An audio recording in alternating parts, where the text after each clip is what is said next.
Hi, this is Clifton Callaway. I'm from the University of Pittsburgh. I'm going to speak about prognostication after cardiac arrest and how we do it. You can see my disclosures at the bottom of the slide there. Prognosis after cardiac arrest is very important because families want to know how a patient will do, and sometimes we base our ongoing treatment decisions on our estimated likelihood that a patient will recover. It begins immediately when you identify what the cause of the cardiac arrest was. And there are many different causes. You can see broken down there, out of hospital cardiac arrest and in hospital cardiac arrest. No single cause comprises all of the etiologies.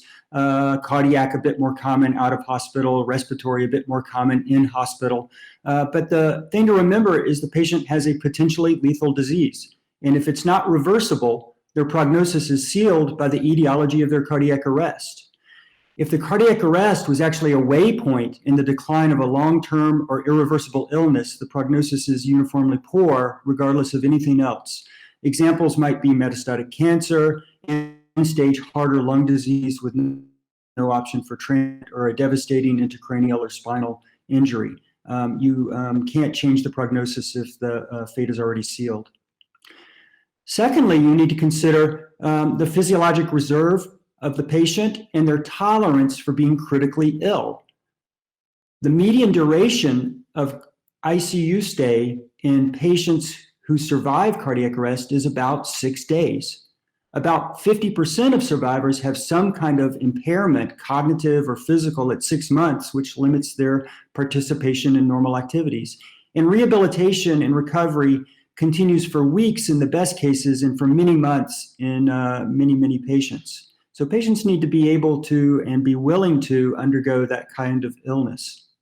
Here's an example of a frailty scale, and I think this is getting increased attention in critical care in general, where we consider the patient's baseline frailty. And you could divide it up into patients who are independent and patients who are not independent. And if you look at ICU admissions in general, patients who are not independent, frail, have a higher risk of dying in the hospital and a lower chance of being discharged back to home. The same applies to cardiac arrest patients. And here's a case series from just this year showing that the probability of patients who are not frail surviving hospitalization after they're resuscitated from cardiac arrest is 4 times higher than the probability of frail patients surviving. So it's a big determinant of the prognosis, independent of anything else. But neurological prognosis is one of the big drivers in terms of what we tell families and what families are concerned about, because brain injury is probably the most critical organ for determining survivability after cardiac arrest. There are many tools for assessing neurological prognosis, and no single tool is 100% specific. All of the specialty societies recommend that you use multiple modalities, multiple tools to make an assessment of neurological prognosis, because no single tool is reliable in and of itself. We pay great attention to the initial exam of the patient, and we use a scheme called the Pittsburgh Cardiac Arrest Categories, which is simple, a good way to communicate, and can be assessed in a minute or two at the bedside. After the initial resuscitation, when things are settled a bit and you know that the patient's on a certain amount of pressors, a certain amount of ventilation, you examine the patient. You see if they have brainstem reflexes and do they move. Patients who are waking up have an 80% chance of good recovery.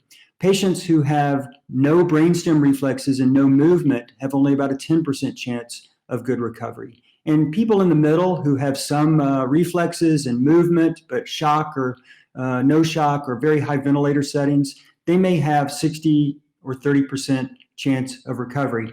This gives you a starting point to continue to estimate the chance of recovery as you gather more information.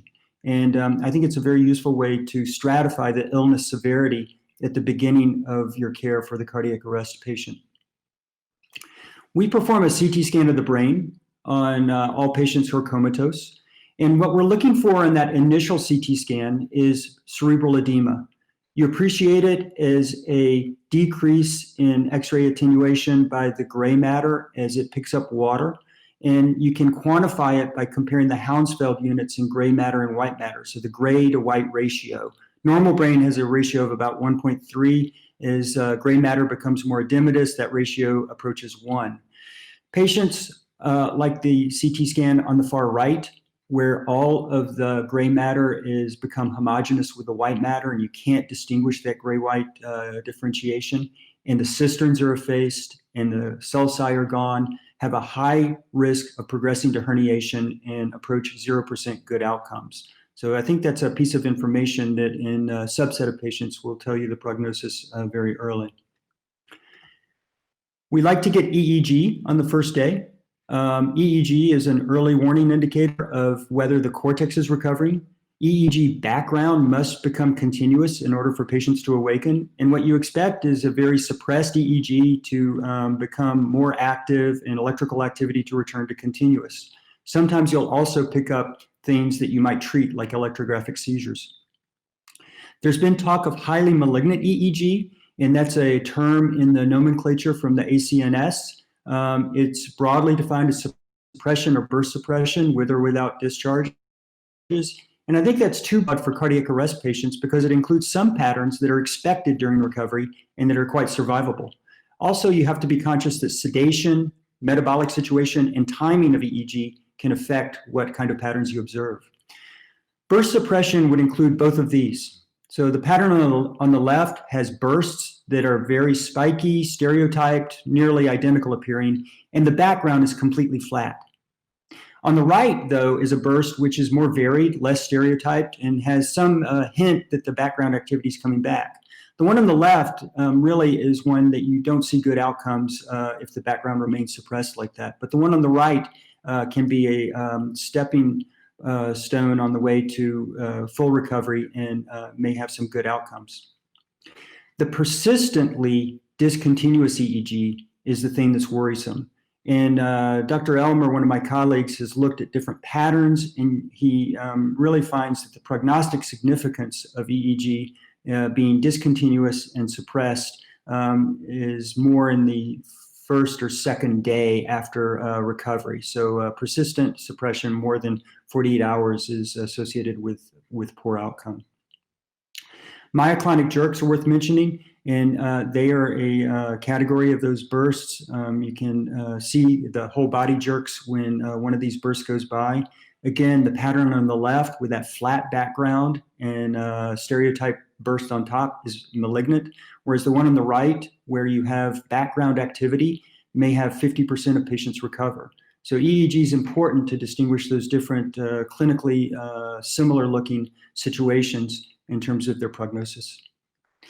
Evoked potentials are a nice bedside tool to get more information if you're still wondering how the patient will do. Stimulating the median nerve can elicit a cortical response, and the absence of a cortical response in the evoked potential in the absence of confounders with adequate technique has a high specificity, a false positive rate approaching 0 for never awakening. If there are confounders, though, or the evoked potential is not congruent with other things that you're seeing in the patient, you should repeat it. And case reports illustrate this. Here's a patient with no cortical response on a day 5 evoked potential who showed signs of recovery, and on day 7, his evoked potential had recovered and the patient actually awoke. The day 5 is thought to be confounded by his sedation and metabolic situation. The trajectory of the clinical exam is the gold standard for whether the patient will recover. The brainstem reflexes must recover for a patient to survive, and persistently absent brainstem reflexes for days would make you consider brainstem death. The motor response needs to recover, and localizing or purposeful movements are signs of cortical activity, but it's limited because it can take weeks for those to recover. We've also learned recently that clinical exam may not be as reliable as automated measures. And automated pupillometry is an emerging technique that's very useful. This shows how the pupillometry can detect persistently absent pupil reflexes over days, which are associated with not awakening. Blood levels of molecules that are released from the brain, like neurofilament light chain, also may be useful and are used in some places. I think neurofilament light chain is going to be the one we'll hear about over the next few years because it has a high separation where levels above a certain threshold are associated with poor outcome with few false positives. It has better receiver operator curves than neuron-specific enolase and some of the other markers that have been used in the past. So I think I would look for this as a emerging blood marker for neurological recovery. You can also image the brain. MRIs will show patterns of injury everywhere, but you must interpret it by looking at the anatomical localization of restricted diffusion. Only patient 1 failed to awaken. The other patients with subcortical or focal injuries went on to have some recovery, although they had particular neurological deficits. So neurological prognosis uses multiple modalities, and you can't rely on one. You have to use multiple assessments because none are completely predictive. You can use them in a stepwise fashion: CT, EEG, evoked potentials, long-term imaging. And you can think about it for different patients. Some patients will have mostly favorable signs: PCAC2 exam, reversible cause, normal CT scan, normal EEG, or even a poor initial exam but a reversible cause and a good CT and EEG. I will bet that these patients will awaken. Some patients will have mixed signs: poor exam, EEG that's recovering but has some bad things like seizures, MRI with confusing focal abnormalities, and a confusing exam. This type of patient deserves more support because I really don't know how they're going to do. And then some patients have mostly unfavorable signs: high injuries, dependent at baseline, bad edema, bad EEG, bad CT scan that becomes consistent with herniation and then looks like brain death. You need to interpret all the evidence taken together and sort patients into different patterns, not relying on any single finding. If the patient is able to tolerate critical illness and shows signs of potential cortical recovery, you really need to continue support, observation, and more investigation. And I think that's the best way to make a prognosis and consider all of these things together when giving news to the family over time. Thank you very much.